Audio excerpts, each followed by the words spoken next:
A very good afternoon. You're watching the midday news on Rajya Sabha television. I'm Ashwarya and these are the headlines.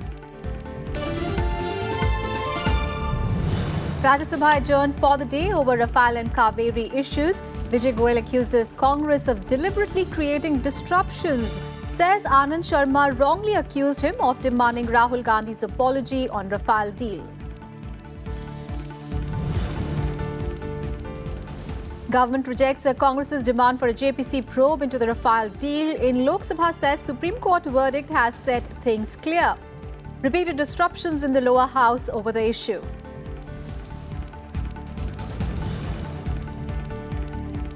Opposition Grand Alliance and delusion, says BJP President Amit Shah. Says BJP will gain in West Bengal, Northeast and Odisha in 2019. Confident it will retain power in the next Lok Sabha polls.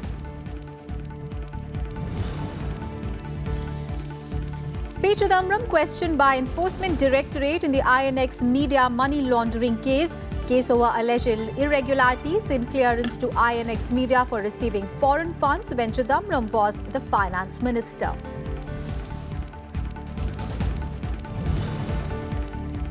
And India's latest communication satellite, GSAT-7A, to be launched from Sriharikota at 4:10 p.m. today. Satellite aimed to boost communication capabilities of Defence Forces, will have a mission life of 8 years.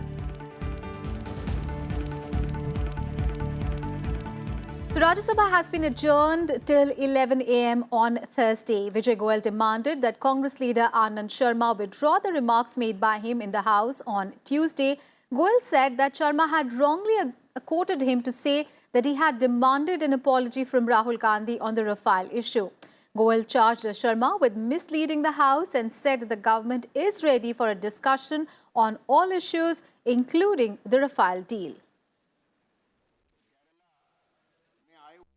Rahul Gandhi Lok Sabha के member है, मैंने उनका नाम नहीं लिया था, पर सिर्फ कांग्रेस ने हाउस को डिस्टर्ब करना था, उसमें व्यवधान और हंगामा डालना था, इसलिए आनंद शर्मा खड़े होकर ये बोले। सरकार राफेल के ऊपर चर्चा के लिए हमेशा तैयार है, हाउस को डिस्टर्ब करने के लिए कोई ना कोई बहाना लिया जाता है। आनंद शर्मा को अपने शब्द वापस लेने चाहिए और रिकॉर्ड से इसको हटाना चाहिए। जो शब्द उन्होंने मेरे लिए इस्तेमाल किए, मैं ये बताना चाहता हूँ। हमने ये कहा था कि सुप्रीम कोर्ट के निर्णय के बाद राफेल पे कांग्रेस को माफी मांगनी चाहिए। मैंने राहुल गांधी का नाम नहीं लिया था। तो इस तरीके से कांग्रेस के सीनियर मेंबर अगर हाउस को मिसलीड करेंगे तो मैं चाहता हूँ रिकॉर्ड करेक्ट किया जाए राज्यसभा का।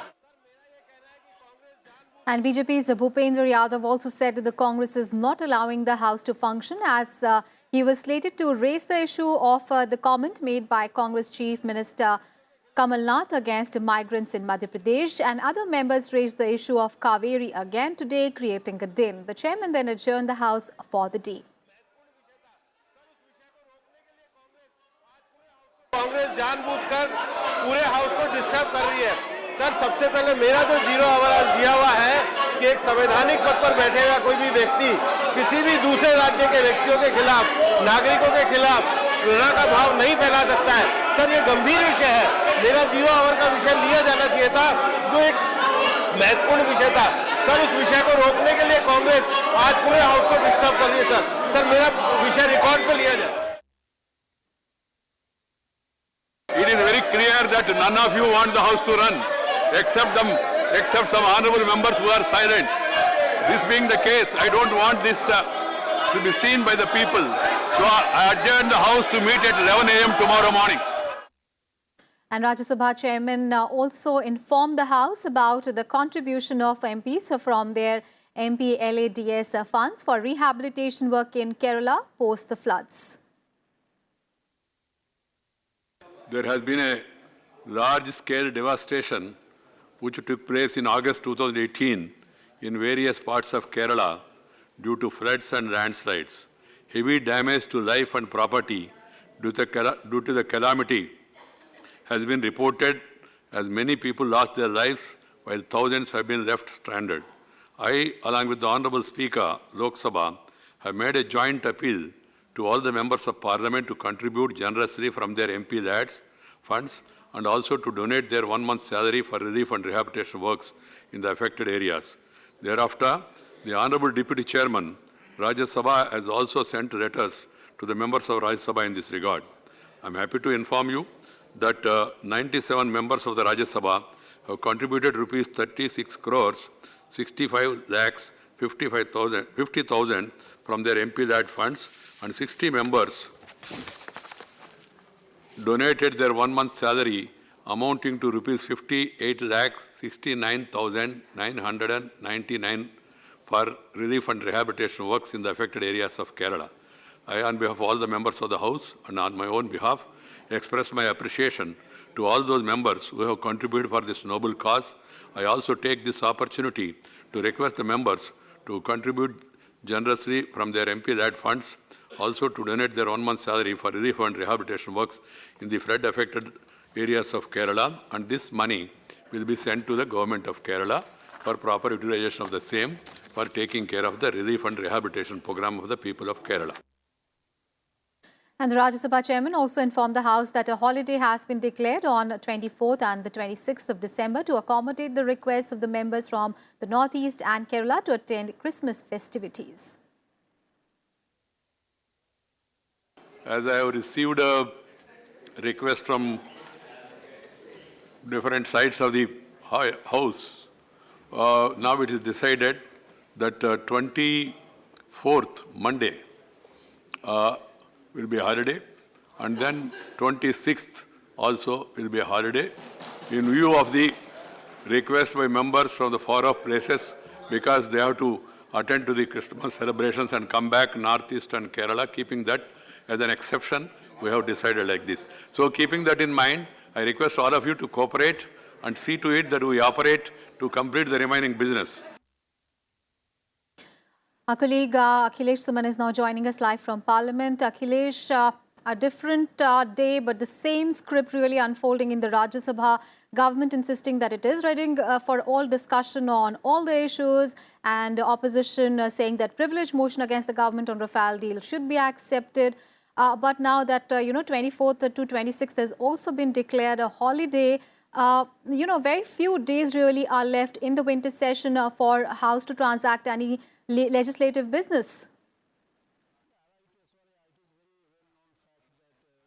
At the fag end of year, many of the MPs also want to go to their constituency to celebrate the Christmas festival, and also many people come in festive mode because New Year comes. So it is very natural that the House has been told that yes, there will be at least there will be 3 days consecutive, Monday, Tuesday and Wednesday in that way.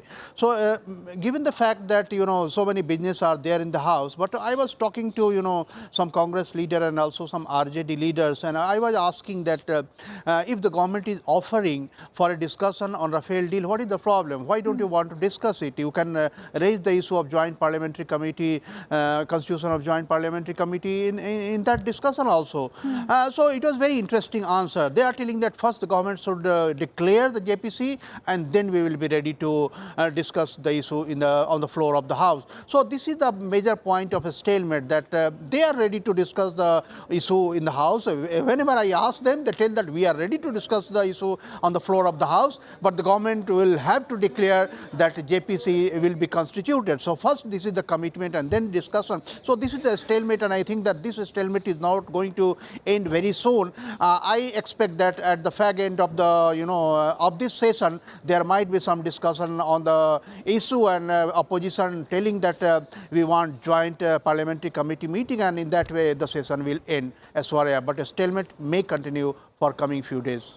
Absolutely. There seems to be no end in sight to the stalemate at the moment. You stay with us, Akhilesh. We'll come back to you. And the disruptions continued in the Lok Sabha as well. Today, proceedings were adjourned till noon and later on till 2 p.m. amid sloganeering and protests by the members from the AIA-DMK, the Congress and the TDP over various issues. The AIA-DMK members protested against the construction of a dam across the Kaveri River, and Congress members continued with the demand of a joint parliamentary committee probe into the Rafale deal. TDP members also raised issues related to Andhra Pradesh. The matter needs to be investigated by joint parliamentary committee to fix accountability, and this is very important matter. That's why we are demanding joint parliamentary committee. You allow us, and we will give all details will come out, and every file will be checked by parliament. Rafale के मामले में अन्य जनहित के विषय में सरकार पूरी तरह चर्चा के लिए तैयार है। जहां तक विपक्ष का जेपीसी का प्रश्न है, पूरा देश इस बात का साक्षी है कि सुप्रीम कोर्ट ने जो निर्णय दिया है उससे दूध का दूध पानी का पानी हो गया है। पूरे देश में कोई शंका नहीं है, कोई सुबह नहीं है, जेपीसी की कोई जरूरत नहीं है। जो नोटिस दिए गए पक्ष की तरफ से भी विपक्ष की तरफ से भी, उन पर चर्चा करने के लिए सरकार पूरी तरह तैयार है।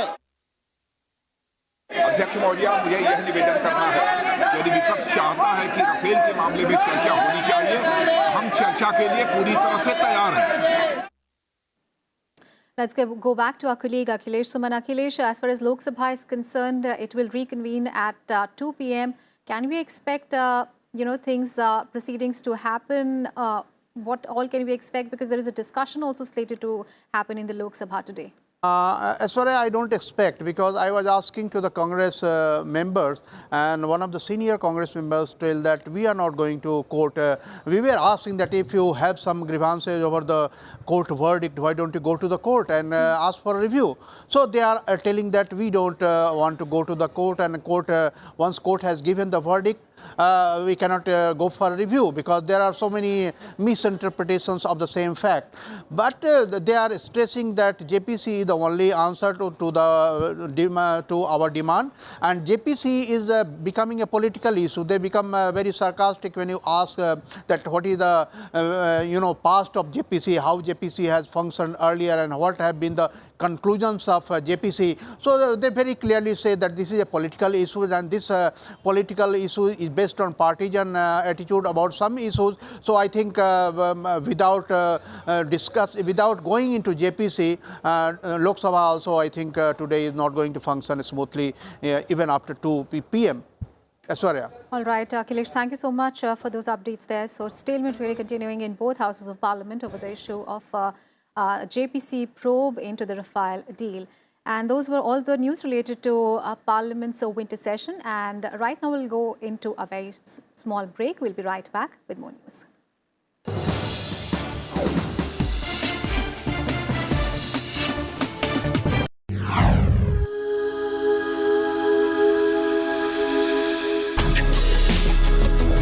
Tales that inspire. Stories of social change. A salute to diversity. Promoting public discourse. Events that motivate. Inspiring the innovative spirit. Watch Rajya Sabha television documentaries.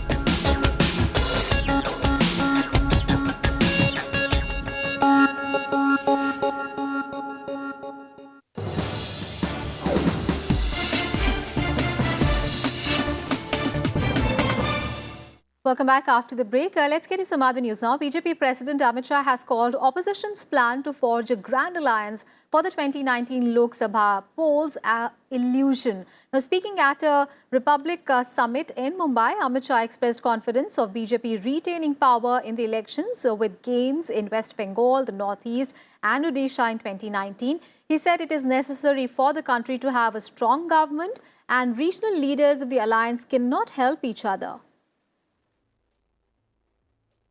ये महागठबंधन जो है अपने अपने स्टेट के लीडरों का है, वो कहीं एक दूसरे के राज्यों में किसी को प्लस करने की पोजीशन में नहीं है। और इस सब के सामने हम 2014 में चुनाव लड़े हैं, उनको हराकर हमने सरकार बनाई है। तो महागठबंधन एक प्रकार की भ्रांति है, क्योंकि ये सारे रीजनल लीडर हैं और सारे रीजनल लीडर अपने अपने क्षेत्र में हमारे खिलाफ लड़ेंगे। अर्णव जी, इसमें एक दूसरे की हेल्प करने की पोजीशन में वो नहीं है। And after Madhya Pradesh and Chhattisgarh, Assam government has approved a 600 crore rupees farm loan waiver which will benefit the state's 8 lakh farmers. The state has decided to write off 25% loan of farmers up to a maximum of 25,000 rupees of all farm debts. The waiver will be for all the loans taken through Kisan Credit Card, that is the KCC, and from the PSU banks. The government has also sanctioned an interest relief scheme which will enable around 19 lakh farmers to take loans at zero interest from the next financial year. The cabinet also approved a subsidy up to 10,000 rupees to incentivize farmers if they take loan from KCC. KCC loan और other loan जो है ना जो loan लिया था तो इसमें से 25% हम लोग असम सरकार से दे देंगे और इसका मैक्सिमम कैप होगा 25,000 और केसीसी लोन के लिए हम लोग 4% इंटरेस्ट हम फ्री कर देंगे हमारा तरफ से। केंद्रीय सरकार से 3% फ्री कर दिया तो केसीसी लोन में ऐसे 7% रेट ऑफ इंटरेस्ट होता है।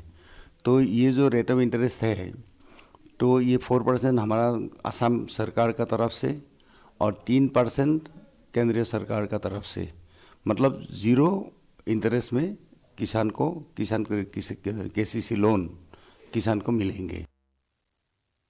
And the Gujarat government has announced a complete waiver of 625 crore rupees in unpaid electricity bills under its one-time settlement scheme for over 6 lakh people living in rural parts of the state. People living in rural areas can get back their electricity connection by paying just 500 rupees irrespective of the due amount, including principal and interest. The scheme will also benefit those who had been booked for electricity thefts and subsequently lost their power connection.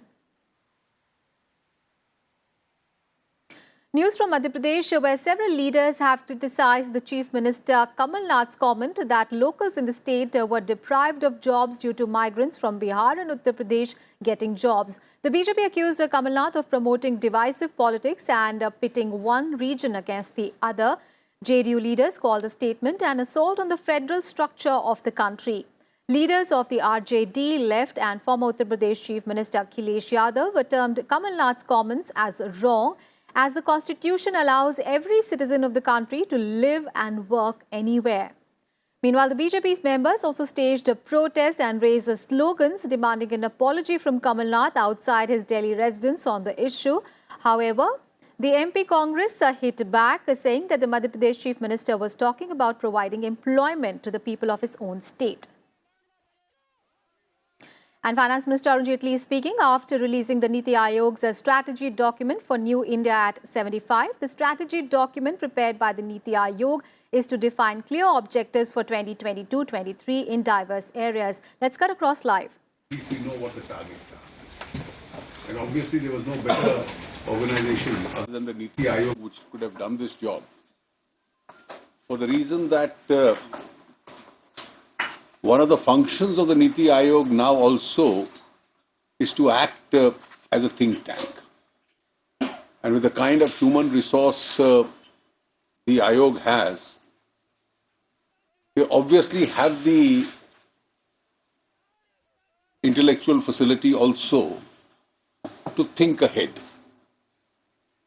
That's a facility which persons belonging to different academic streams who constitute the Niti Aayog, who can reflect on the realities of India and then realize as to where we really need to move.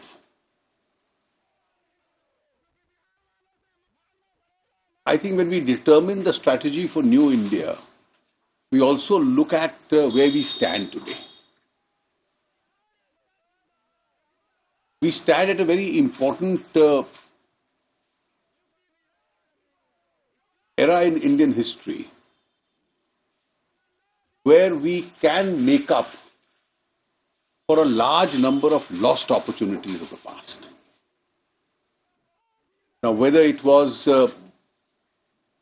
the fact that we were under a foreign rule in one generation, and then we came into an era of regulated economy, and thereafter we liberated ourselves and came into an area where slowly we started opening up and allowed human energies and human resource being unleashed in India. Entrepreneurship being unleashed in India. And unquestionably our experience has been that a society which doesn't grow will never have the adequate resources itself in order to service the poor and get millions out of poverty and give them a good quality of life. And therefore, when we passed through an era where we had slow growth rates, bulk of our planning was regulated around the fact that either the state has an opportunity and we would supplement the rest with slogans.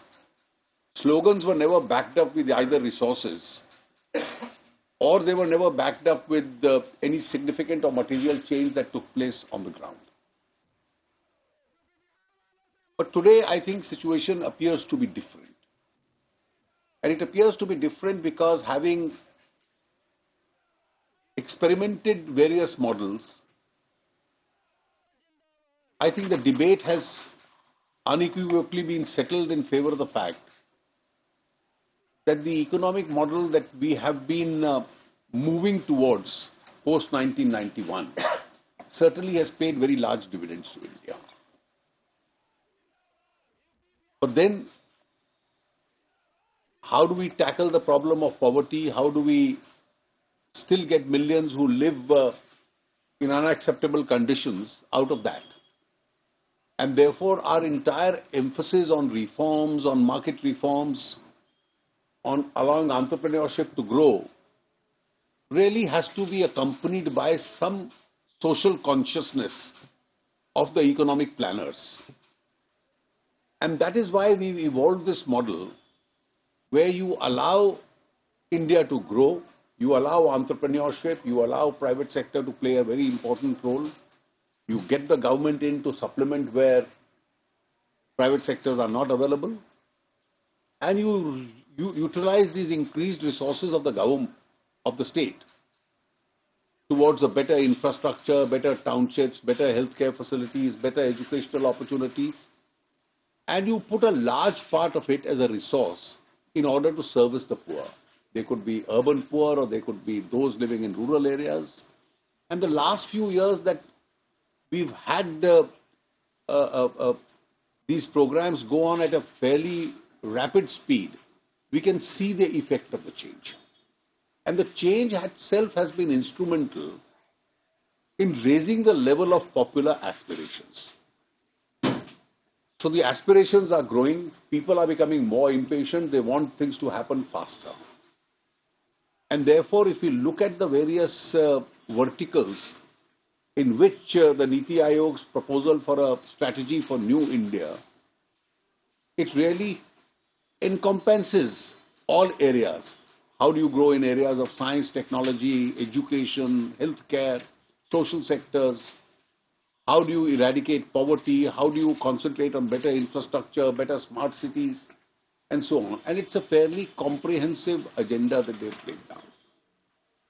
And I have no doubt in my mind that we still have a long way to grow. The course that we have adopted is now gradually perfecting itself as the Indian model, in which you grow faster, you utilize the resource of the state in order to pull out millions of people out of poverty, give them a better quality of life, and improve the quality of infrastructure and other townships and smart cities, so that you create an environment in which the positive circle of India growing faster itself gets aided. Each decision is really aimed in this direction.